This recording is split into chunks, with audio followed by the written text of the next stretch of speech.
देखिए अपन इस चैप्टर के अंदर त्रुटियों का संयोजन जान चुके थे, सार्थक अंक सिग्निफिकेंट फिगर भी अपन ने पढ़ लिए थे।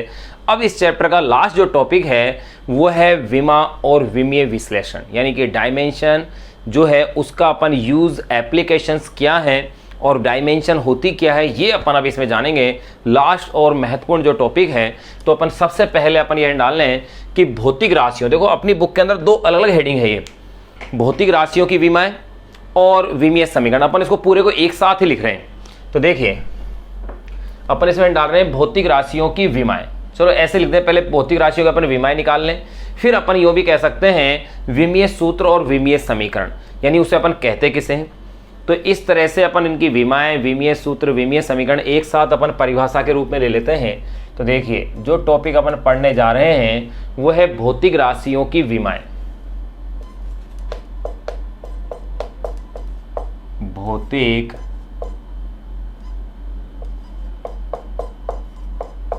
राशियों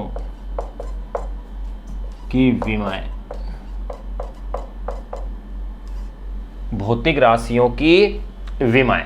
अब या यूं कह सकते हैं डायमेंशन ऑफ फिजिकल क्वांटिटीज। इसी में अपन एक टॉपिक और साथ में इंक्लूड कर दें विमीय सूत्र एवं विमीय समीकरण। भौतिक राशियों की विमाएं,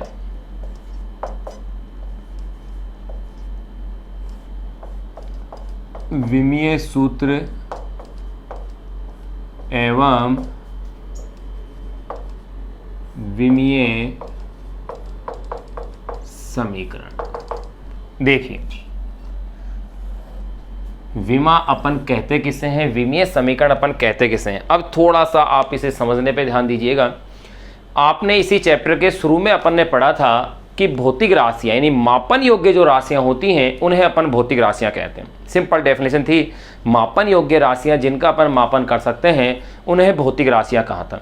ये दो प्रकार की लिखी थी अपन ने, मूल भौतिक राशि और व्युत्पन्न भौतिक राशि। मूल भौतिक राशि वे भौतिक राशियां जो अन्य किसी राशि पर निर्भर नहीं थी। व्युत्पन्न भौतिक राशियां जो कि अन्य राशियों पर क्या थी, निर्भर थी। मूल भौतिक राशियां 7 थी और इनके मात्रक मूल मात्रक थे। बाकी सभी राशियां इन 7 राशियों से मिलकर के क्या है, बनी हुई थी। ये अपन ने सीख लिया था। तो जब अपन किसी भी व्युत्पन्न राशि को देखते हैं, जैसे चाल बराबर दूरी बटा समय। चाल क्या है, दूरी बटा समय, यानी कि चाल को मैंने दूरी यानी लंबाई और समय यानी टी इनके रूप में अगर मैंने शो कर दिया है, तो इस प्रकार का जो प्रदर्शन अपन कर रहे हैं, इस प्रदर्शन में जो मूल राशि के ऊपर जो घातें लगेंगी वही घातें क्या कहलाएंगी, विमा कहलाएंगी। तो देखो ध्यान दीजिएगा आप पहले, जैसे मूल राशियां हैं एक बार आप जान लें और इसको आप नोट कर लेना, क्योंकि मैं नोट्स के रूप में लिखवा नहीं रहा हूं, केवल इसे एक्सप्लेन कर रहा हूं। जैसे कि द्रव्यमान मूल राशियां हैं अपने पास, इसे रिप्रेजेंट कर रहे हैं अपन कैपिटल एम से। फिर अगली मूल राशि है लंबाई, इसे रिप्रेजेंट कर रहे हैं कैपिटल एल से। समय इसे रिप्रेजेंट कर रहे हैं कैपिटल टी से। तो द्रव्यमान, लंबाई, समय। फिर आप ले लीजिए इसमें विद्युत धारा, इस मूल राशि को दर्शाते हैं ए से। तापमान, इसे कहीं कहीं के से या कहीं कहीं थीटा के द्वारा इसे क्या किया जाता है, प्रदर्शित किया जाता है। फिर है अपने पास प्रदीपन तीव्रता,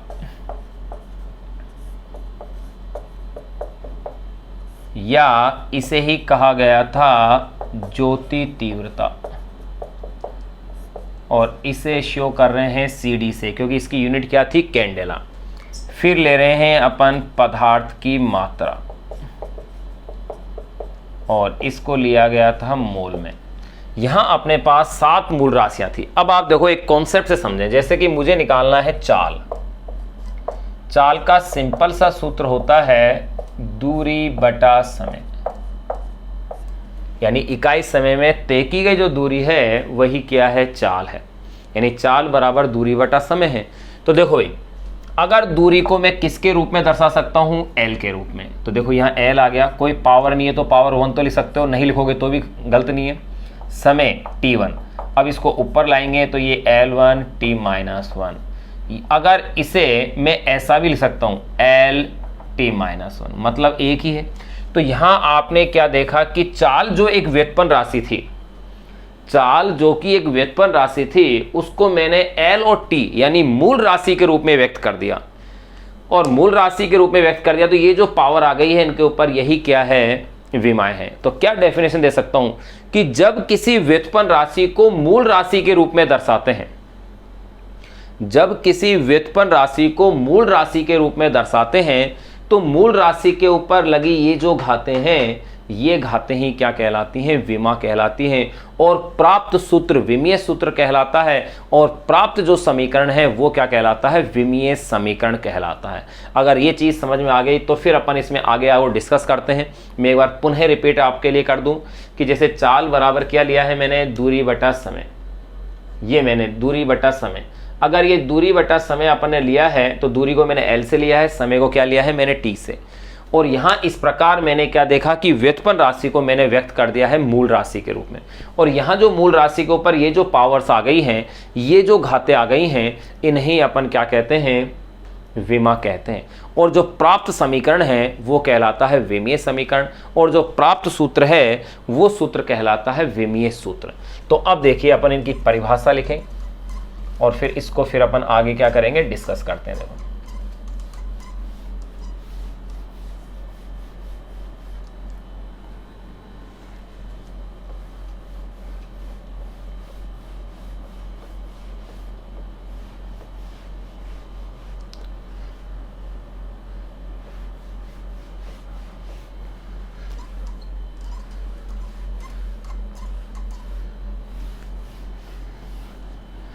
अब देखिए अपन इस एक एक को अपन इसमें डिस्कस करें। तो सबसे पहले अपन ये कह दें कि भाई विमा है क्या।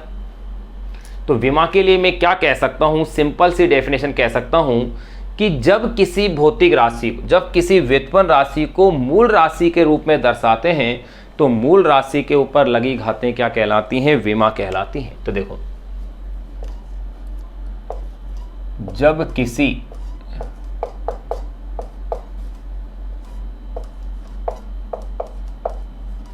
जब किसी व्युत्पन्न राशि को, जब किसी व्युत्पन्न राशि को मूल राशि के रूप में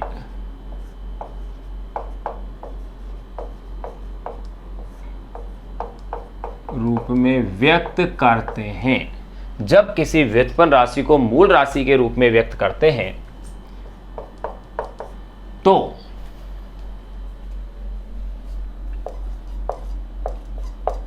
मूल राशि के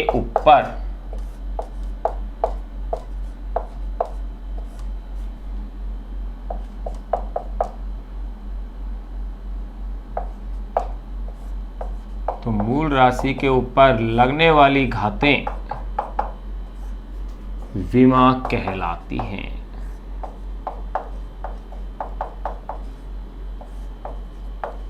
तो ये लो, विमा या डायमेंशन, क्यों कह सकते हैं विमा, या अपन इसे क्या कहते हैं, डायमेंशन।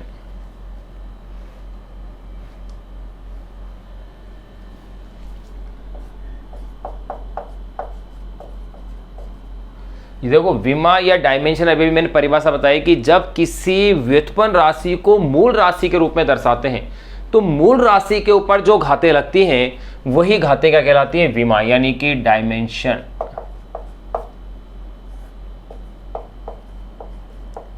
कहलाती है। अब देखिए, ये तो अपन ने ये लिख दिया।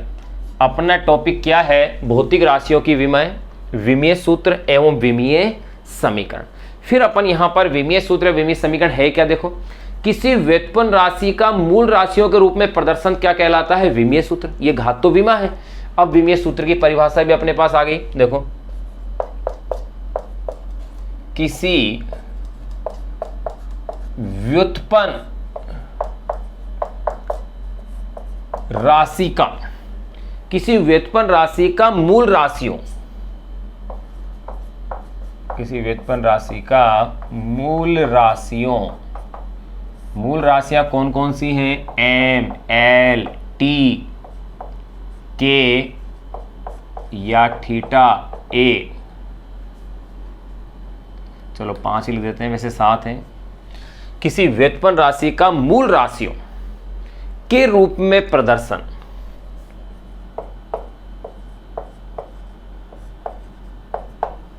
के रूप में प्रदर्शन, किसी व्युत्पन्न राशि का मूल राशियों के रूप में प्रदर्शन विमीय सूत्र कहलाता है। डायमेंशन फॉर्मूला,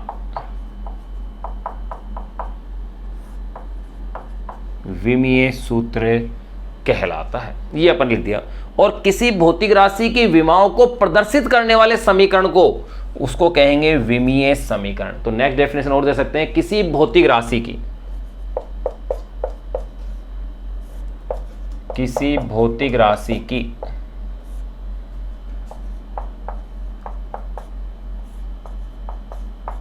किसी भौतिक राशि की विमाओं को प्रदर्शित करने वाले, किसी भौतिक राशि की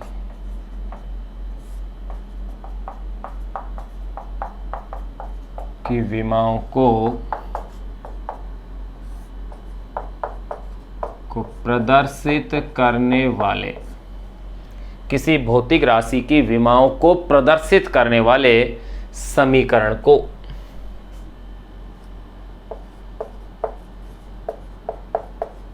प्रदर्शित करने वाले समीकरण को विमीय समीकरण कहते हैं।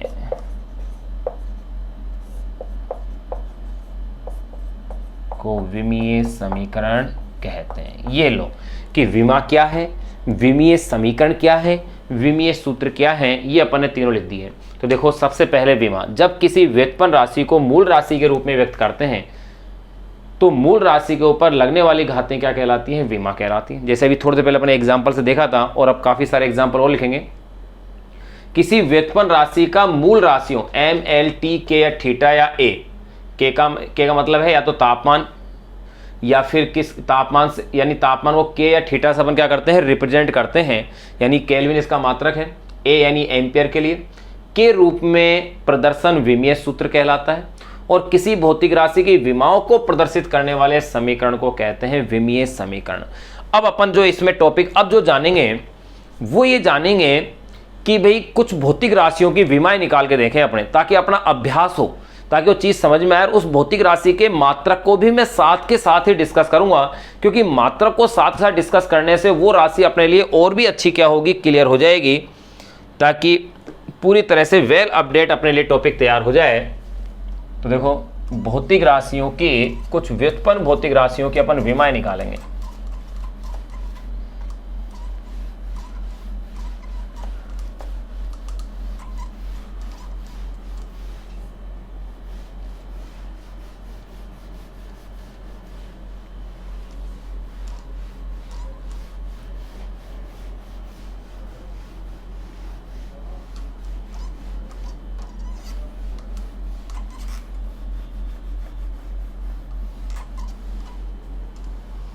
मैं अब इसके अंदर कुछ व्युत्पन्न भौतिक राशियों की क्या कर रहा हूं, विमाएं निकाल के मैं इसके अंदर देख रहा हूं।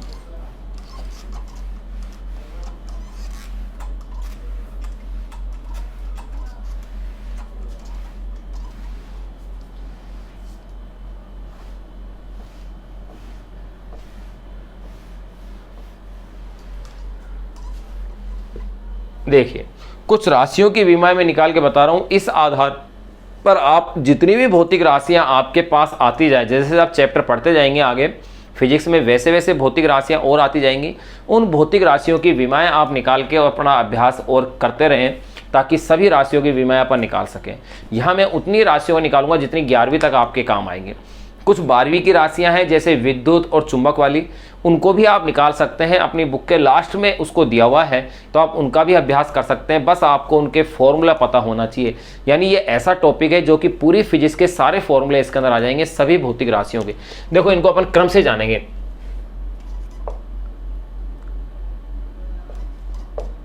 अपन जान रहे हैं भौतिक राशियों की विमाएं। एक एक भौतिक राशि की विमा को अपन क्या कर रहे हैं, जान रहे हैं। अब देखो इनको एक सीक्वेंस है, इसमें एक चीज और समझ में आएगी आपके कि हर पीछे वाली बात जो अपन ने समझी है, आगे आपके लिए अप्लाई हो रही है, काम आ रही है। यानी कि आज आपने अगर ये विमाएं निकालना सीख लिया है तो विमाओं के आधार पर जो इसके अनुप्रयोग है, जो इसके एप्लीकेशन है, वो आपके लिए आसान हो जाएंगे और हर पीछे वाली विमा आगे वाली विमा में काम आएगी। जैसे अपन इसमें बल की विमा ज्ञात करते हैं तो बल इज इक्वल टू होता है द्रव्यमान इंटू त्वरण, यानी कि फिर त्वरण की विमा पता होनी चाहिए। त्वरण होता है वेग बटा समय, वेग फिर बार अपन लेंगे विस्थापन बटा समय, यानी एक दूसरे पर डिपेंडेंट है। अगर शुरू की आपने स्टेप्स इसकी समझ ली हैं तो आगे की सारी स्टेप्स भी आपके लिए क्या होंगे, आसान होते चल जाएंगे। तो देखिए नंबर 1 सबसे पहले मैं ले रहा हूं इसके अंदर क्षेत्रफल, पहली राशि। तो देखो सबसे पहले अगर मैं इसकी बात करूं तो नंबर ए में बात करूंगा सूत्र की। भाई उसका फॉर्मूला आपको पता होना चाहिए कि उसका फॉर्मूला क्या है। तो देखिए ध्यान दें, क्षेत्रफल सामान्यतः आप जो फॉर्मूला लेते हैं वो लिया जाता है लंबाई इंटू चौड़ाई, लंबाई इंटू चौड़ाई। भाई पाई आर स्क्वायर भी होता है, ये भी सेम है। यानी कि एक सामान्य फॉर्मूला जो अपन लेते हैं क्षेत्रफल का वो लेते हैं लंबाई इंटू चौड़ाई। अब देखिएगा नंबर बी, अब अपन इसकी ज्ञात करेंगे विमा। तो देखो भाई लंबाई की विमा क्या ली जाएगी, L1। चौड़ाई भी एक प्रकार की डिस्टेंस ही तो है, तो इसकी भी L1, तो इसकी विमा क्या बन गई L2। ध्यान रहे विमा को इस तरह से बड़े ब्रैकेट में दर्शाया जाता है। अगर इसमें किसी राशि के ऊपर घात नहीं है, जैसे m के ऊपर नहीं है, टी भी अपने पास नहीं है, तो जिसके ऊपर घात नहीं है उसकी घात को आप 0 लिख सकते हैं। यानी इसी को लिखा जा सकता है m0 L2 T0। क्या कहा मैंने, m0 L2 T0, ऐसे भी लिख सकते हैं अपन। फिर अपन बात करेंगे नंबर सी इसके मात्रक की। तो देखो मात्रकों की दो ही पद्धतियां अपने लिए मुख्यतः काम आती हैं। एक तो होती है MKS और एक पद्धति आप काम में लेते हो CGS पद्धति। एक तो कौन सी पद्धति है, MKS, और एक है CGS। फॉर्मूले से ही मात्रक बनाना सीखना है और उसको रूपांतरित करना भी सीखना है। यही अपन सीख जाएंगे तो आपके बहुत सारे क्वेश्चंस बहुत ही आसानी से हल हो जाएंगे। हो सकता है कि क्वेश्चन आपको हल करने की आवश्यकता नहीं पड़े, इनके साथ यही हल हो जाए क्वेश्चन काफी सारे। तो देखिए MKS पद्धति, लंबाई का मात्रक क्या लिया जाएगा, मीटर। चौड़ाई का भी मात्रक क्या होगा, मीटर। मैंने क्या कहा, किसी भी राशि को दर्शाने का तरीका क्या है, उसका परिमाण इंटू उसका मात्रक, परिमाण इंटू मात्रक। तो ये क्या हो गया, 1 मीटर स्क्वायर। यहां CGS पद्धति में देखें तो ये लंबाई का मात्रक क्या होगा, सेंटीमीटर। चौड़ाई का भी क्या होगा, सेंटीमीटर, और ये बन गया है 1 सेंटीमीटर स्क्वायर। नंबर डी अपन पॉइंट इसकी बात कर रहे हैं इसमें संबंध की, कि भाई संबंध क्या होगा। तो देखिए मेरे को ज्ञात करना है 1 सेंटीमीटर स्क्वायर में कितने मीटर स्क्वायर होंगे। ये आपके बार बार काम आने वाली चीज़ें हैं, ध्यान रखना। न्यूमेरिकल्स में डायरेक्ट याद रखना है। अपन ने इसी चैप्टर में कुछ क्वेश्चन किए भी थे कि 1 सेंटीमीटर स्क्वायर को अपन ने चेंज करके डायरेक्ट लिखा था मैंने, वहाँ ध्यान हो तो 10⁻⁻⁴ मीटर स्क्वायर होता है। यहाँ वो चीज़ अब क्लियर आपकी होगी। देखो 1 सेंटीमीटर स्क्वायर, सबको अपन को CGS को MKS में चेंज करना होता है। 1 सेंटीमीटर का स्क्वायर का मतलब होता है 1 सेंटीमीटर इंटू 1 सेंटीमीटर। 1 सेंटीमीटर में देखो 10⁻² मीटर होते हैं, ये आप याद रखना भाई। क्या क्या, कि 1 मीटर बराबर 10⁻² सेंटीमीटर, या 1 सेंटीमीटर बराबर 10⁻² मीटर। एक तो ये याद रखना है, एक ये भी याद रखना है कि 1 किलोग्राम बराबर 10⁻³ ग्राम, या यूं कह सकते हो 1 gram is equal to 10⁻³ kilogram. ये आपको याद रखने हैं, हर एक स्टेप में बार बार काम आएंगे दोनों पॉइंट। बस इतना सा चेंज आपको याद रखना है। समय का तो हर पद्धति में मात्रक क्या लेते हैं अपन, सेकंड लेते हैं, इसलिए उसकी तो कोई समस्या है ही नहीं। तो देखो 1 सेंटीमीटर का मतलब वही 10⁻² मीटर, 10⁻² मीटर। तो ये क्या हो गया 10⁻⁴, क्योंकि metre into metre 10 metre square. तो क्या संबंध आया आपके पास, 1 centimetre square is equal to 10⁻⁴ metre square. ये लीजिए, एक ये रिलेशन अपने पास आ गया है। तो पहली राशि क्षेत्रफल के बारे में अपन ने सब कुछ इसमें जान लिया है। दूसरी जो राशि अपन पढ़ने जा रहे हैं वो है आयतन। वही स्टेप्स फॉलो करेंगे। नंबर ए, पहले अगर मैं बात लिखूंगा इसकी सूत्र की, तो देखिए भाई सूत्र के रूप में क्या लिया जाएगा, आयतन, इसका मतलब होता है लंबाई इंटू चौड़ाई इंटू ऊंचाई, लंबाई इंटू चौड़ाई इंटू ऊंचाई, इस रूप में आप ले सकते हो। अगर लंबाई इंटू चौड़ाई इंटू ऊंचाई ले रहा हूं तो देखिए नंबर बी, अब मैं इसकी ज्ञात करूंगा विमा। तो देखिए लंबाई की विमा क्या होगी L1, चौड़ाई की भी क्या होगी L1, ऊंचाई की भी विमा क्या होगी L1, आधार समान तो घातें जुड़ जाएंगी यानी कि L3। ये लो, ये इसकी विमा आ गई है। फिर इसके आगे की स्टेप्स को मैं यहां देख रहा हूं इस साइड में। नंबर सी, नंबर सी है अब इसका मात्रक। वही तरीका कि दो मात्रक पद्धतियां, पहले अपन बात करेंगे किसमें, एम केस में। तो देखिए एम केस में इसका मात्रक क्या होगा,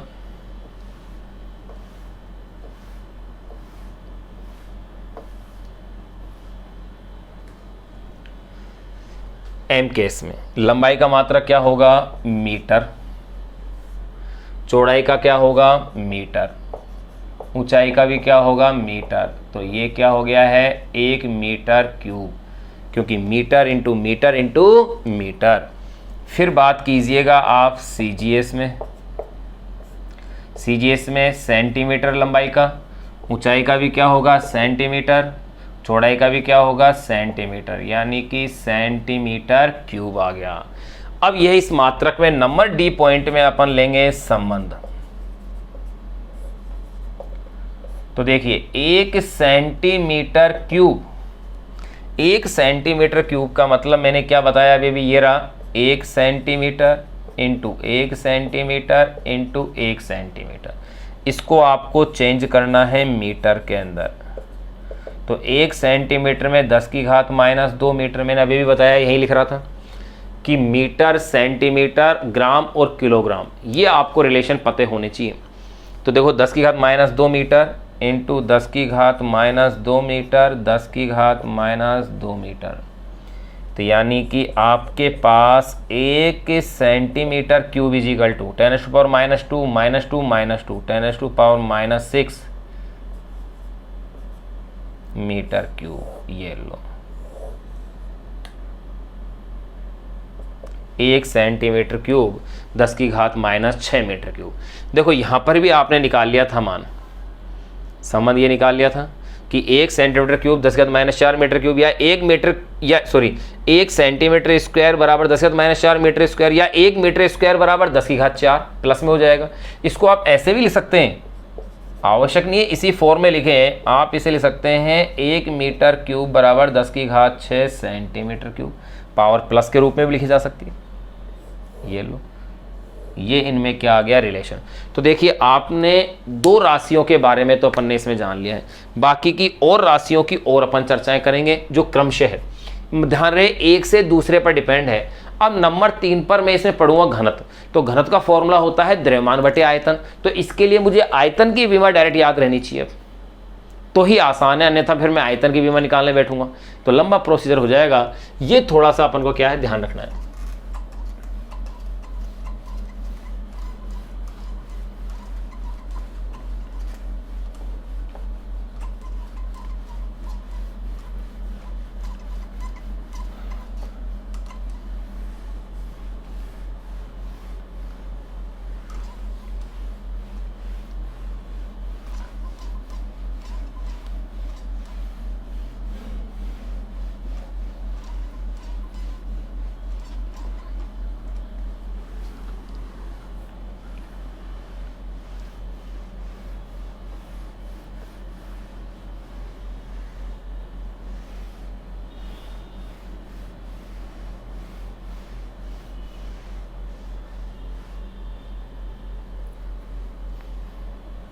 तो देखिएगा 2 राशियां अपन जान चुके हैं। नंबर थर्ड पे मैं ले रहा हूं इसके अंदर घनत्व। ध्यान रखना, ये तो है घनत्व। एक अन्य राशि और होती है, वो होती है आपेक्षिक घनत्व। आपेक्षिक घनत्व यानी पदार्थ का घनत्व और 4 डिग्री सेल्सियस पर जल के घनत्व का अनुपात, वो विमाहीन राशि है। लेकिन यहाँ अपन बात कर रहे हैं घनत्व की। वही पॉइंटों में बांट के नंबर ए, सबसे पहले मैं इसका लिखूंगा सूत्र है क्या, क्योंकि ये पता होगा तो ही तो आप आगे कर पाएंगे। तो देखिए भाई, घनत्व का जो फॉर्मूला होता है, घनत्व बराबर होता है द्रव्यमान बटे आयतन, यानी एकांक आयतन का जो द्रव्यमान है उसे ही द्रव्यमान घनत्व कहते हैं अपन। एकांक आयतन के द्रव्यमान को कहा जाता है द्रव्यमान घनत्व। अब देखिए नंबर बी, अब आप निकालिएगा इसकी विमा। तो देखो भाई, द्रव्यमान की विमा होगी m1, क्योंकि m के ऊपर कोई पावर होती तो वो लिख देते, और इसको बड़े ब्रैकेट में लिखना है विमाओं को, मैंने आपको बताया। आयतन की क्या लिखी थी मैंने थोड़ी देर पहले, L3। अब आप इसे हल कीजिएगा तो m1, L ऊपर आके पावर माइनस की L-3, ये लो, ये इसकी विमा बन गई है। नंबर सी, वही पॉइंट कि आप इसका क्या लेंगे, मात्रक। दोनों ही पद्धतियों में मैं मात्रक की बात करूंगा। पहले मैं बात कर रहा हूं इसकी MKS में, फिर बात कर रहा हूं मैं इसकी CGS में। देखिए MKS में फॉर्मूले से मात्रक बनाना है। द्रव्यमान का मात्रक किलोग्राम, परिमाण कुछ नहीं है तो परिमाण 1 मान लेना है। आयतन का मीटर क्यूब। इसी तरह से यहां आ जाओ, द्रव्यमान का मात्रक यहां क्या लिया जाएगा, ग्राम, और आयतन क्या आएगा, सेंटीमीटर क्यूब। अब इनमें आपको रिलेशन और देखना है, यानी कि इन दोनों मात्रकों में क्या संबंध है। तो देखिए इनमें संबंध अपन कैसे निकालेंगे। मुझे निकालना है CGS को MKS में बदलना। MKS को भी CGS में बदलते हो आप, बदल सकते हो, किसी को भी किसी में बदल सकते हो, यानी मात्रक रूपांतरण भी इसी के साथ साथ ही सोल्व हो रहा है अपना। तो देखिएगा किस तरह से अपन करेंगे। जैसे 1 ग्राम प्रति सेंटीमीटर क्यूब, तो देखिए 1 ग्राम में, अभी थोड़ी देर पहले मैंने बताया था, ये आप याद रखना, 1 ग्राम में 10 की घात -3 किलोग्राम, और 1 किलोग्राम में 10 की घात 3 प्लस में, यानी कि प्लस माइनस के का ही इसमें फ़र्क है। तो 1 ग्राम का मतलब 10 की घात -3 किलोग्राम, और 1 सेंटीमीटर क्यूब में 10 की घात -6 मीटर क्यूब। थोड़ी देर पहले ही प्रूफ किया है। तो ध्यान रहे, आगे का पढ़ने से पहले पीछे का आपको ज़रूर आना चाहिए। आगे के टॉपिक को पढ़ने से पहले फिजिक्स यही कहता है, फिजिक्स हो, केमिस्ट्री हो, मैथमेटिक्स हो, ऐसे सब्जेक्ट हैं जिसमें कि आपको एक सीक्वेंस में ही चलना है। अगर आप उस सीक्वेंस को फॉलो करते हैं तो आपके लिए सब्जेक्ट बहुत आसान हो जाएगा। वैसा ही यहाँ है। तो आप देखो सेंटीमीटर क्यूब में 10⁻⁻⁶ मीटर क्यूब कैसे आता है। जस्ट इससे पहले वाले जो एग्जाम्पल नंबर जो 2 था उसके अंदर अपन ने इसको देखा था। ये तो 3rd नंबर पढ़ रहे हैं अपन, तो उसमें अपन जान चुके थे। अब देखिएगा 10⁻⁻⁶ ऊपर आएगी तो पावर की प्लस हो जाएंगी, तो प्लस के 6 माइनस के 3 यानी कि 10⁻³ हो गई प्लस की, किलोग्राम प्रति मीटर क्यूब। तो यहाँ मेरे पास ये रिलेशन आ गया है 1 ग्राम प्रति centimetre cube is equal to 10⁻³ kilogram प्रति मीटर क्यूब। ये लो, या तो रिलेशन को आप यूं लिख लीजिए,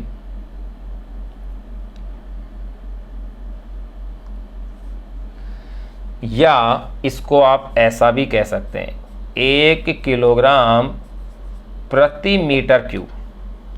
तो यहाँ इधर आएगी तो पावर कैसे में बदल जाएगी, माइनस के, -3 ग्राम प्रति सेंटीमीटर क्यूब। ये लीजिए, इस रूप में भी अपने पास आ गए। तो अपने पास 3 अपने पास राशियां आ चुकी हैं। नंबर 4 में बात कर रहा हूं, इस साइड पे ले रहा हूं भाई मैं नंबर 4। इसके बाद यहाँ आ से नंबर 4 पे मैं ले रहा हूं चाल या वेग। ध्यान रहे, यहां तो मैं विमाएं तो एक आएंगी इनकी, लेकिन चाल और वेग अलग अलग राशियां हैं जो अपन अगले चैप्टर में, चैप्टर नंबर 3 में इस बात को पढ़ेंगे कि चाल और वेग में क्या डिफरेंस है, यानी कि स्पीड और वेलोसिटी के अंदर जो डिफरेंस है उसको अपन वहां डिस्कस करेंगे। तो देखिएगा कैसे अपन निकालेंगे। सबसे पहला पॉइंट, चाल का सूत्र लेंगे। मैंने आपसे पहले कह दिया कि इस टॉपिक के अंदर पूरी फिजिक्स के अपने फॉर्मूले आ जाएंगे, क्योंकि सभी राशियों के अपन विमाएँ ज्ञात कर रहे हैं, तो सबके क्या आ जाएंगे अपने पास, यहाँ फॉर्मूले आएंगे। तो देखिएगा सूत्र क्या है, चाल इज इक्वल टू, चाल का सूत्र, चाल की विमा लिखो या वेग की लिखो, एक ही विमा आती है। चाल सूत्र होता है दूरी बटा समय, दूरी बटा समय। तो अब देखिएगा नंबर बी आप इसकी ज्ञात कीजिएगा विमा। तो देखिए दूरी की विमा क्या आएगी L1, समय की क्या आएगी T1। तो ये क्या बन गई है L1 T-1। यही तो मैंने एग्जाम्पल लेकर के आपको एक्सप्लेन किया था, चाल वाला ही। तो जब विमाएं अपन ने शुरू की थी तो एग्जाम्पल जो एक्सप्लेन किया था वो मैंने कौन सा किया था, चाल का ही किया था। फिर नंबर सी मात्रक,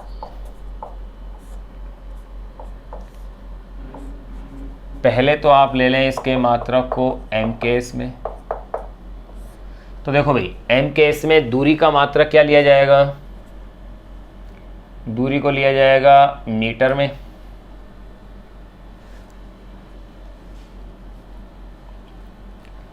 दूरी को आप किस में लेंगे, मीटर में, और समय को किस में लेंगे, सेकंड में, तो मीटर प्रति सेकंड। फिर अगर मैं बात करूं इसकी CGS में,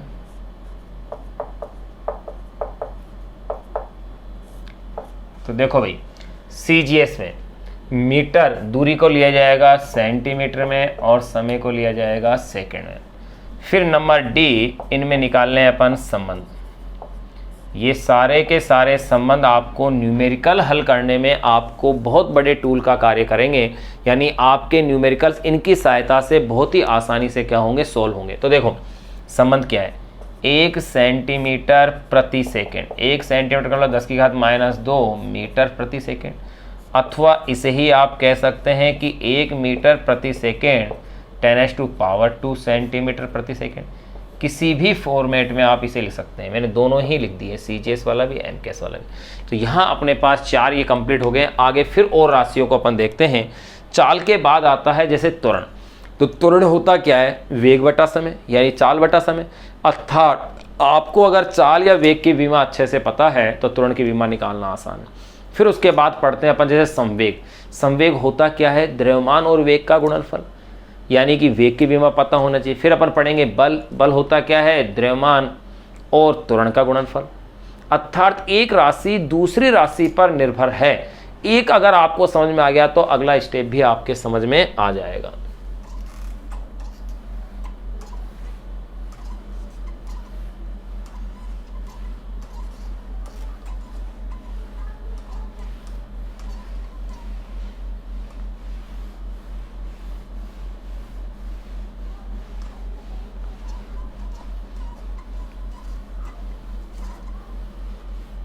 तो अपन भौतिक राशियों की विमाएं ज्ञात कर रहे हैं।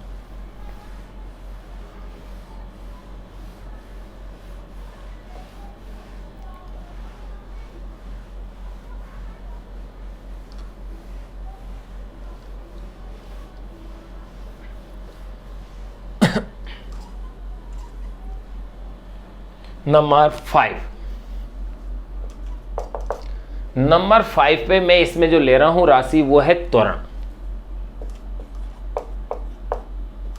यानी कि एक्सेलरेशन। त्वरण कह दूं या इसे क्या कह सकते हैं अपन, एक्सेलरेशन कह सकते हैं।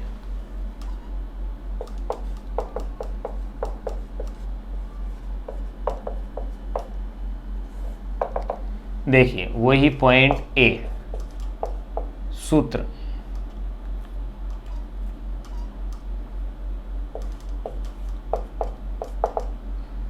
देखिएगा, त्वरण इज इक्वल टू होता है वेग बटा समय।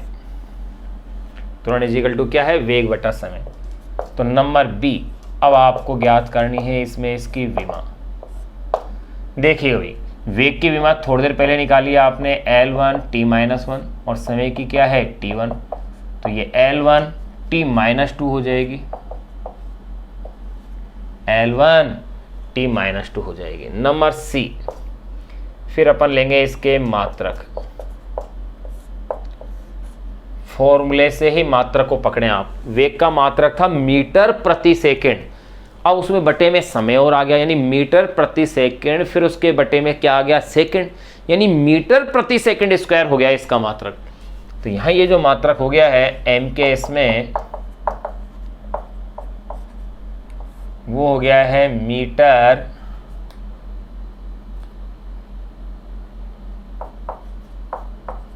प्रति सेकंड स्क्वायर। फिर अगर मैं बात करूं कि सीजीएस में, तो ये हो जाएगा सेंटीमीटर प्रति सेकंड स्क्वायर। नंबर डी, संबंध की अगर अपन बात करें तो देखिए संबंध क्या आएगा, 1 सेंटीमीटर प्रति second square is equal to 10 की घात -2 मीटर प्रति सेकंड, या आप कह सकते हैं 1 मीटर प्रति second is equal to 10⁻²⁴ centimetre प्रति सेकंड। यहाँ अपने पास 5 राशियाँ कंप्लीट हो गई है। नंबर 6 पे मैं ले रहा हूँ संवेग यानी कि मोमेंटम। अब देखिएगा संवेग, सबसे पहला वही पॉइंट कि इसका सूत्र क्या है। तो संवेग इज इक्वल टू होता है द्रव्यमान इंटू वेग, यानी द्रव्यमान और वेग का जो गुणनफल है वही क्या है, संवेग है। फिर नंबर बी पॉइंट, अगर अपन इसकी बात करें तो इसकी विमा क्या होगी वो देखिएगा। तो देखो द्रव्यमान की तो क्या लिखी जाएगी, m1, वेग की L1 t-1। यहाँ फिर वही बात कि पिछली जो राशि है उसकी जानकारी अपन को पूरी होनी चाहिए, वो आपको याद रहना चाहिए, जिससे कि आगे की राशियों को हल करना अपने लिए क्या है, बहुत आसान हो जाए। तो देखो यहाँ अपने पास ये आ चुका है, इसके आगे की स्टेप्स को भी मैं यहाँ ले रहा हूँ। नंबर सी अगर मैं बात करूँ इसके मात्रक की, तो वही बात कि 2 मात्रक पद्धतियों के अंदर मैं मात्रक प्रयुक्त कर रहा हूँ इसका। किसमें, 2 मात्रक पद्धतियों के अंदर मैं इसका मात्रक प्रयुक्त कर रहा हूँ। वही पहला एम केस में, एम केस पद्धति के अंदर अगर मैं इसके मात्रक की बात करूँ तो देखिए फॉर्मूले से बनाए। द्रव्यमान को तो क्या लिखेंगे आप, किलोग्राम, और वेग का मात्रक लिया जाएगा मीटर प्रति सेकेंड। तो मात्रक क्या बन गया है इसका, किलोग्राम मीटर प्रति सेकेंड। तो सीजीएस में देखो, सीजीएस में किलोग्राम के स्थान पर क्या आएगा, ग्राम, मीटर की जगह सेंटीमीटर, और सेकंड तो वही सेकंड है ही है। तो यहाँ अपन ने क्या देखा, दोनों पद्धतियों के अंदर अपन ने इसके मात्रक लिख लिए हैं। फिर नंबर डी, इन मात्रकों के मध्य निकाला जाएगा संबंध। तो देखो 1 ग्राम सेंटीमीटर प्रति सेकंड, इसको चेंज कर रहा हूं मैं किलोग्राम मीटर प्रति सेकंड में। तो सबसे पहले 1 ग्राम में कितना किलोग्राम बताया हुआ है मैंने, 10 की घात -3 किलोग्राम। ये लो चेंज हो गया इजीली। 1 सेंटीमीटर यानी कि 10 की घात -2 मीटर, और सेकंड तो सेकंड है ये। तो ये हो गया है, पावर कितनी हो गई, -3 और -2, यानी कि -5 किलोग्राम मीटर प्रति सेकेंड। अर्थात संबंध हो गया है 1 ग्राम सेंटीमीटर प्रति second is equal to 10⁻⁻5 kilogram metre प्रति सेकेंड। ये लो, अथवा इसे यूं भी लिखा जा सकता है, इसको उल्टा कर दो। अगर ये कह दे कि नहीं किलोग्राम में बताइए, तो 1 kg यानी कि 1 किलोग्राम मीटर प्रति सेकेंड इज इक्वल टू हो गया है 10⁻5 ग्राम सेंटीमीटर प्रति सेकेंड। ये लो, ये अपने पास संबंध आ गया है। तो अपने पास 6 राशियां आ चुकी हैं। नंबर 7 सबसे इंपॉर्टेंट है, ये ध्यान रखना, इसकी तो विमा सब कुछ आपको याद रखना है। और नंबर 7 पे वो जो राशि मैं ले रहा हूं वो है बल यानी कि फोर्स। ये जो नंबर 7 वाली जो विमा है, बल की विमा, आप इसे कंठस्थ ही याद रखना। मैं रटने के लिए नहीं कह रहा हूं, क्योंकि केवल एक राशि के लिए ऐसा कह रहा हूं, क्योंकि आगे की बहुत सारी राशियां ऐसी हैं जो कि बल की विमा पर निर्भर करेगी। उनकी जो विमाएं हैं वो बल की विमाओं पर निर्भर करेगी। अन्यथा फिर आपको बल की विमा ज्ञात करनी पड़ेगी, बल के लिए फिर त्वरण की ज्ञात करनी पड़ेगी, त्वरण के लिए फिर आपको वेग की ज्ञात करनी पड़ेगी, तो आपका बहुत टाइम उसके अंदर वेस्ट हो जाएगा। इसलिए समय को बचाने के लिए आप बल की विमा को कंठस्थ रखें। चुंबकीय और विद्युत संबंधी जो कई भौतिक राशियां ऐसी हैं, उनकी विमाएं निकालने के लिए बल की आवश्यकता पड़ेगी, जैसे विद्युत क्षेत्र की तीव्रता, चुंबकीय क्षेत्र की तीव्रता, इन सब में बल की आवश्यकता पड़ती है। तो यहाँ बल की जो विमा है वो मोस्ट इंपॉर्टेंट विमा है, इसको आपको हमेशा याद ही रखना है। तो देखिए भाई, बल सबसे नंबर ए पॉइंट जो इसका महत्वपूर्ण है वो लिया जाएगा सूत्र। तो देखिए भाई, इसके सूत्र के रूप में अपन क्या लिखेंगे इसमें,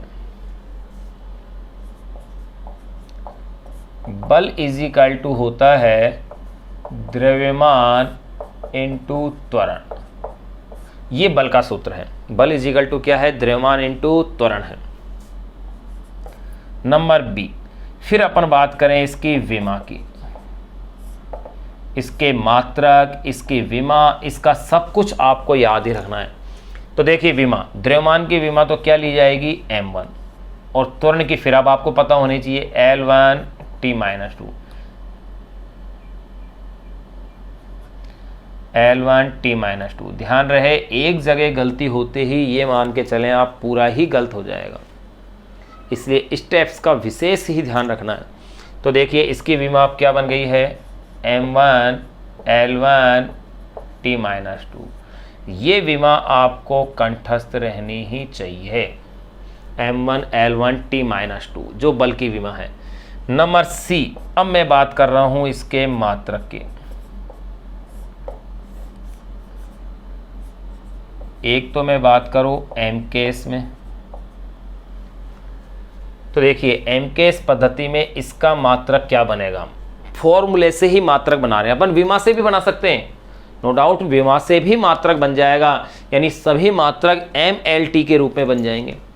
अपन इसको फॉर्मूले के रूप में भी बना रहे हैं, कैसे भी ले लो। देखो द्रव्यमान का मात्रक क्या लिया जाएगा, एम के इसके अंदर किलोग्राम, और त्वरण का होता है मीटर प्रति सेकेंड। CGS में बात कीजिए, देखो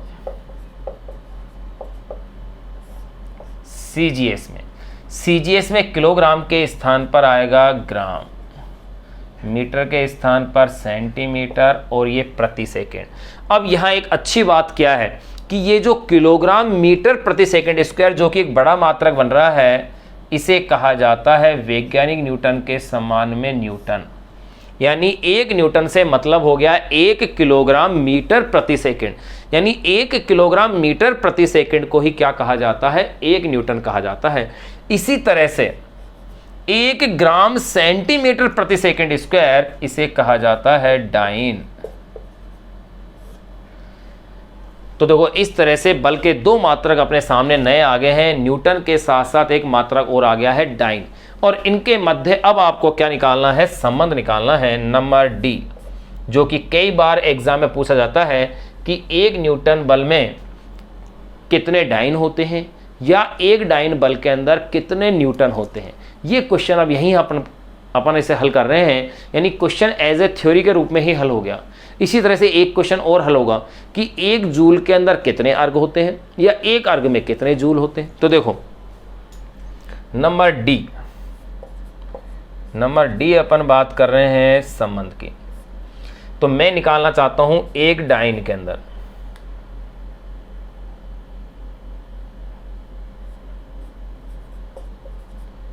एक डाइन का चेंज करना है मुझे किसके अंदर, न्यूटन के अंदर। इस 1 डाइन को मुझे न्यूटन में चेंज करना है, तो 1 डाइन का मुझे पता होना चाहिए कि मुझे ग्राम सेंटीमीटर के मान पता है, तो मैं इसी फॉर्म के आधार पर इसे चेंज करूंगा। देखो 1 ग्राम सेंटीमीटर प्रति सेकेंड स्क्वायर, 1 डाइन का मतलब यह है। अब इसे चेंज कीजिए, ग्राम को मैं चेंज कर दूं सबसे पहले किस में, किलोग्राम में। 1 ग्राम का मतलब 10³ किलोग्राम। फिर आ जाओ सेंटीमीटर, 1 सेंटीमीटर का मतलब 10⁻² मीटर, और भैया सेकंड तो सेकंड है ही है। तो अब देखिए आगे क्या स्टेप बन गई है, 1 डाइन इज इक्वल टू 10⁻3, 10⁻², यानी कि 10⁻5 ये लिखा जा चुका है किलोग्राम मीटर प्रति सेकंड स्क्वायर, और गौर कीजिए इस किलोग्राम मीटर प्रति सेकंड को क्या कहा जाता है, न्यूटन। यानी अपन ने प्रूफ कर दिया कि एक डाइन बराबर 10 की घात -5 क्या है, न्यूटन है। तो ये लो शॉर्ट में कह दीजिए एक डाइन बराबर 10 की घात 5 न्यूटन। यहाँ मैंने कैपिटल एन से रिप्रेजेंट कर दिया, यानी कि वो क्या है, न्यूटन है, सॉरी माइनस में है। एक डाइन बराबर 10 की घात -5 न्यूटन। या इसको उल्टा भी कहा जा सकता है कि अगर कोई पूछे एक न्यूटन में कितने डाइन, तो एक न्यूटन बराबर 10 की घात 5 डाइन। ये लीजिए,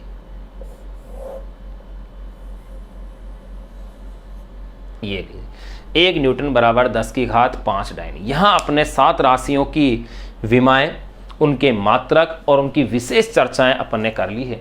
यहाँ ये आपको अच्छे से आना चाहिए, 7वां पॉइंट तो आपको याद रहना चाहिए। अब कुछ राशियों की और अपन इस तरह से ज्ञात करेंगे। देखो ये आप सीख लें, मैं कुछ राशियों का आपको इस तरह से मान निकाल के दे रहा हूँ, आपको अन्य राशियाँ अपनी पाठ्य पुस्तक से या अपनी जो भी गाइड है अथवा आप जहाँ से भी इसे पढ़ते हैं वहाँ से इसे नोट करते जाएं। बस तरीका यही है, इसी को आप फॉलो करते जाएं। सभी राशियों के लिए आप इसे निकाल के देखें, क्योंकि अगर मैं इसी को निकालता रहा तो काफ़ी समय अपना इसी में चल जाएगा। बस आपको समझने के लिए, अभ्यास के लिए मैं कुछ राशियों की विमाएं निकाल रहा हूँ।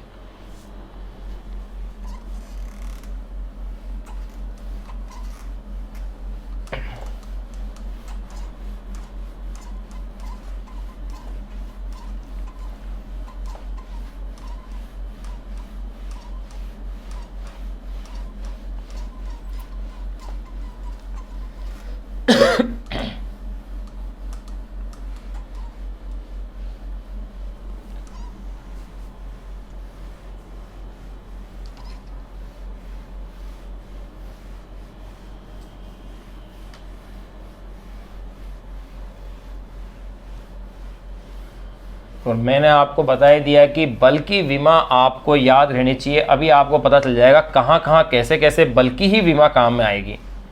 यानी कि बहुत सारी जगहों पर बल की ही विमा का क्या किया जाएगा, उपयोग किया जाएगा।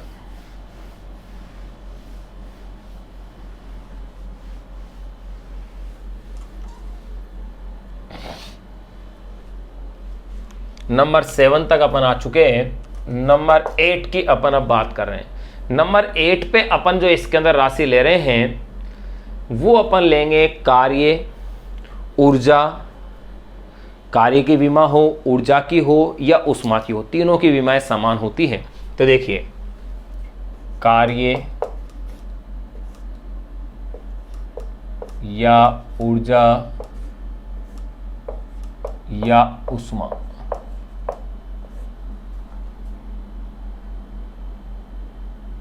वे बल आघूर्ण, इसको भी लिख देते हैं। इन चारों की विमाएं क्या है, समान है। किसी भी एक की विमा निकाल लो, इन चारों की विमाएं क्या है, समान है।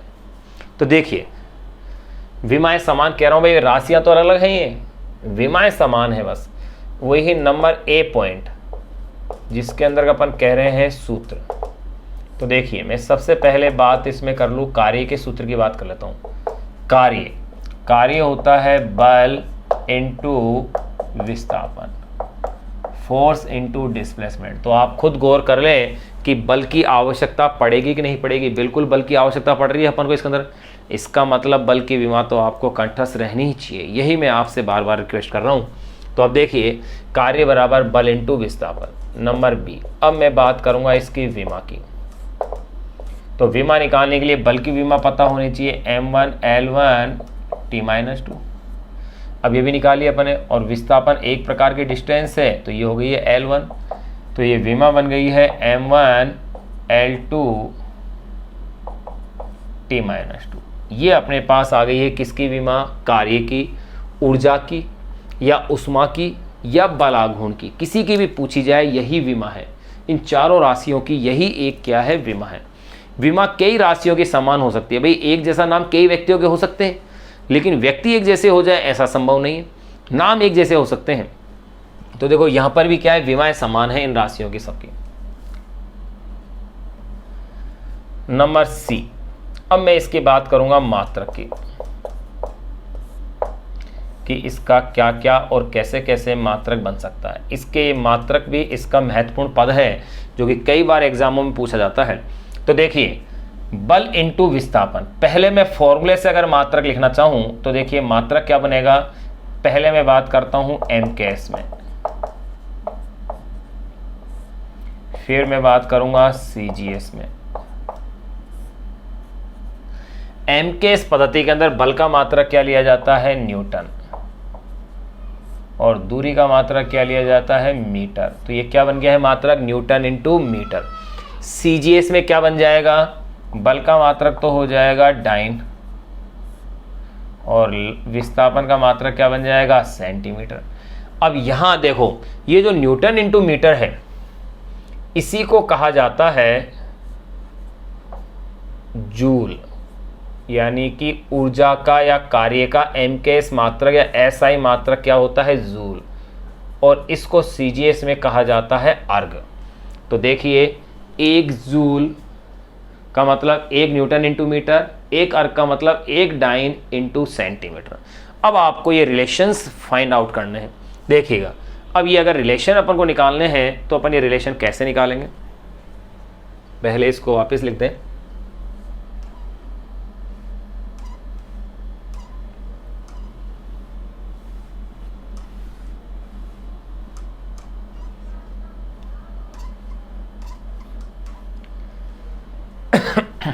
देखिए, अपन इसके मात्रक की अपन बातें कर रहे थे, वो देखिए पहला जो मैंने मात्रक लिखा था इसका MKS में,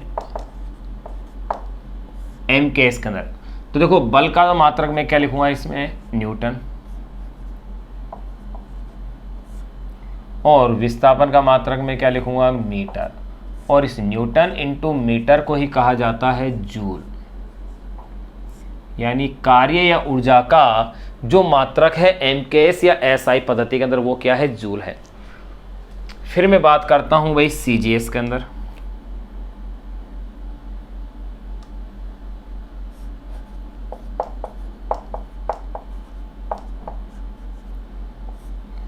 CGS में न्यूटन के स्थान पर लिखा जाएगा डाइन, और मीटर के स्थान पर आ जाएगा सेंटीमीटर, और अब इसे कहा जाएगा अर्ग।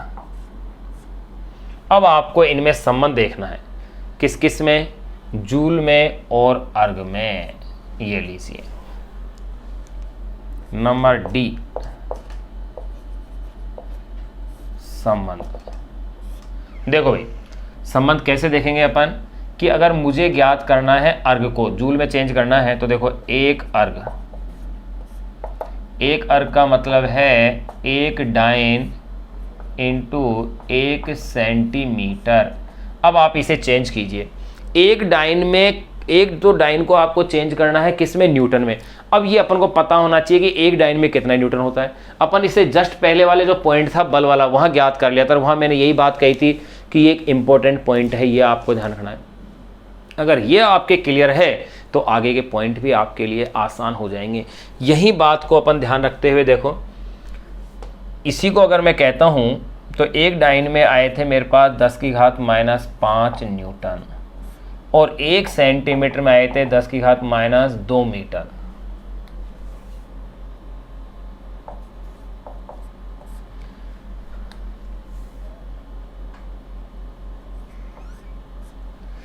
यानी कि मेरे पास अब जो रिलेशन आ गया है वो है एक अर्ग इज इक्वल टू -5 -2 यानी -7 न्यूटन इंटू मीटर, और इस न्यूटन इंटू मीटर को ही कहा जाता है जूल। ये अपन ऊपर ही लिख रखा है, तो 10⁻⁻7 जूल। ये लीजिए, ये आपके पास रिलेशन आ गया है कि एक अर्ग में कितने जूल होंगे, या एक जूल बराबर अगर पूछा गया होता तो एक जूल बराबर हो गए हैं 10⁻7 अर्ग। इसको उल्टा भी कर सकते हैं, इसको आप इस आधार विमा के आधार पर भी निकाल सकते हैं। आप देखो, गौर करेंगे तो कैसे निकाल सकते हैं विमा के आधार पर, कि अगर विमा के आधार पर अगर मैं जूल की बात करूं तो इसका मात्रक हो जाएगा किलोग्राम मीटर स्क्वायर प्रति सेकंड स्क्वायर, और CGS में हो जाएगा ग्राम सेंटीमीटर स्क्वायर प्रति सेकंड स्क्वायर। उसको भी आप चेंज कर सकते हैं, देखो कैसे। चलो यहाँ इधर साइड में कर देते हैं। 1 जूल, 1 जूल का मतलब इस विमा से अगर मैं मात्रक देखूं तो क्या बन रहा है भाई, 1 किलोग्राम मीटर स्क्वायर प्रति सेकंड स्क्वायर एंड 1 अर्घ, 1 अर्घ क्या बन जाएगा, किलोग्राम के स्थान पर आ जाएगा ग्राम सेंटीमीटर स्क्वायर प्रति सेकंड स्क्वायर। ये लो, ऐसे भी लिखा जा सकता है। अगर ऐसा लिखा जा सकता है तो इस आधार पर भी आप इसको चेंज करके देख सकते हैं कि यहां पर भी आपके मान में फर्क आ रहा है या नहीं आ रहा है। तो देखो ये भी आपके पास एक महत्वपूर्ण राशि हो गई है, इसका मात्रक विशेषकर।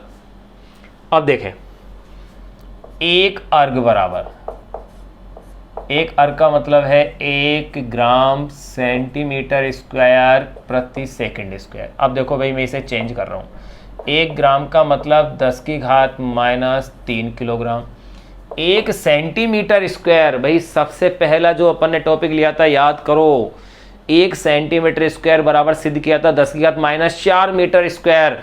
तो 1 सेंटीमीटर स्क्वायर को लिखा जा सकता है 10⁻⁴ मीटर स्क्वायर, और ये सेकंड में है ये। तो देखो -4 -3 वही 10⁻⁻7 किलोग्राम मीटर स्क्वायर पर सेकंड स्क्वायर, और इस किलोग्राम मीटर स्क्वायर पर सेकंड स्क्वायर को ही कहा जाता है जूल। तो क्या प्रूफ हो गया, यानी कि ये प्रूफ हो गया कि 1 अर्घ इज इक्वल टू 10⁻⁻7 जूल। ऐसे भी इसे हल किया जा सकता है, या 1 जूल इज इक्वल टू 10⁻7 अर्घ। ये लो, मैंने दोनों ही तरीके से इसे हल करके आपको बता दिया है कि इस प्रकार से भी इसे हल किया जा सकता है और इस प्रकार से भी इसे हल किया जा सकता है। दोनों से आंसर सेम आ रहा है, क्योंकि राशि तो एक ही है तो आंसर तो सेम आना ही। तो यहाँ मैंने एक चीज़ देखी कि बल अगर आपको पता है, आगे की राशियाँ आपके लिए क्या हो जाएंगी, आसान हो जाएंगी। तो यहाँ आपने नंबर 8 तक की राशि का अपन अध्ययन कर लिया है। नंबर 9 अब मैं बात करूँगा दाब की। तो आप गौर करेंगे, दाब होता क्या है, बल बटे क्षेत्रफल, यानी ठीक उसी प्रकार से, यानी कि बल फिर से काम आ रहा है। पृष्ठ तनाव, अगर पृष्ठ तनाव क्या है, बल बटे लंबाई, क्योंकि एकांक लंबाई के बल को ही अपन क्या बोलते हैं, पृष्ठ तनाव बोलते हैं। तो देखिए अपन उसको भी निकाल के देख लें।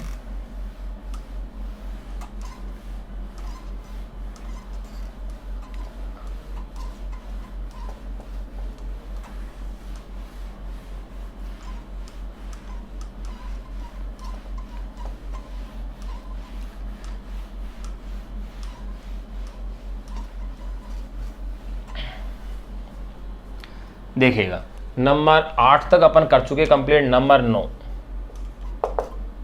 9 पे मैं ले लेता हूं दाब। तो देखिए, यानी कि प्रेशर, वही नंबर ए में लूंगा इसका सूत्र। तो देखिए सूत्र में होगा क्या, दाब होता है बल बटे क्षेत्रफल, एकांक क्षेत्रफल पर लगने वाला जो बल है वही क्या है, दाब। ध्यान रखना भाई, जो दाब की विमा होगी वही किसकी होगी, प्रतिबल की। यानी मैं इसे कहता हूं दाब व प्रतिबल, स्ट्रेस की इसकी। देखो दाब और प्रतिबल की विमा समान होती है, तो मैं दोनों एक साथ ही एक ही जगह शामिल कर दिया इनको। दाब बराबर बल बटे क्षेत्रफल। नंबर बी, अब मैं इसकी बात करूंगा इसकी विमा की। तो देखिए भाई, इसकी विमा क्या बनेगी, बल की विमा पता होनी चाहिए। मैंने कहा ना, देखो फिर काम आ रही है बल की विमा, m1 L1 T-2। फिर क्षेत्रफल की भी काम आ गई, L2। तो ये विमा आपके पास बन गई है m1 L-1। क्यों, क्योंकि प्लस के 2 है, ऊपर आएंगे तो माइनस के 2 हो जाएंगे, माइनस के 2 और ये है प्लस का 1, तो माइनस का 1 रह गया, और ये हो गया है T-2। नंबर सी, ये लो आप इसके मात्रक की भी बात कर लीजिए। पहले अपन बात करें एम केस में। तो देखिए यहां इसका मात्रक क्या बनता है, न्यूटन प्रति मीटर स्क्वायर। फॉर्मूले से तो यही बन रहा है। फिर अपन बात करेंगे CGS में, न्यूटन के स्थान पर क्या आ जाएगा, डाइन।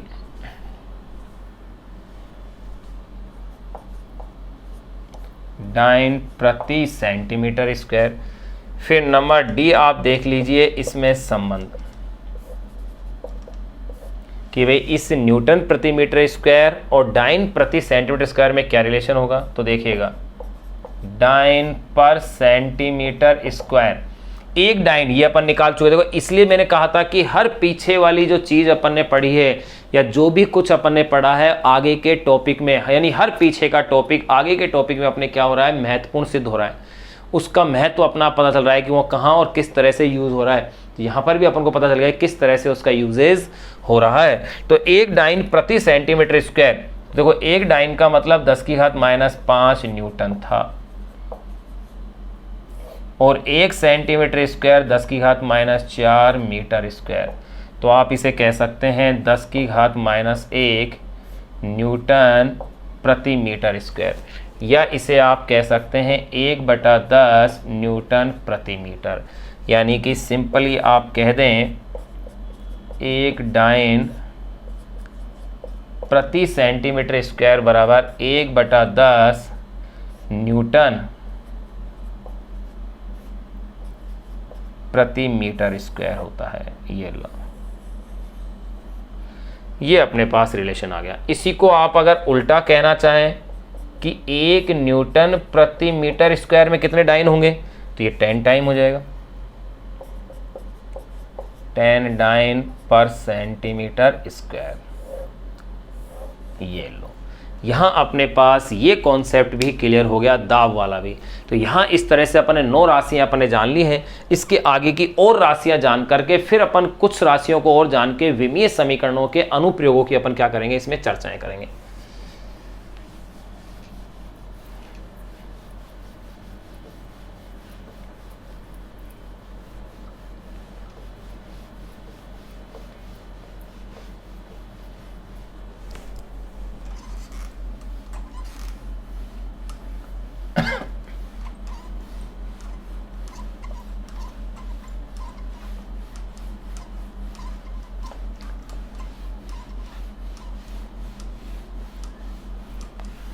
आप इनको नोट करें और इनका अभ्यास अवश्य करें। मैं जिस तरीके से मैं इसे कर रहा हूँ उस तरीके से आप इनका एक बार अभ्यास अवश्य करें, ताकि आपकी पकड़ इस टॉपिक पर ज़्यादा अच्छी हो जाए।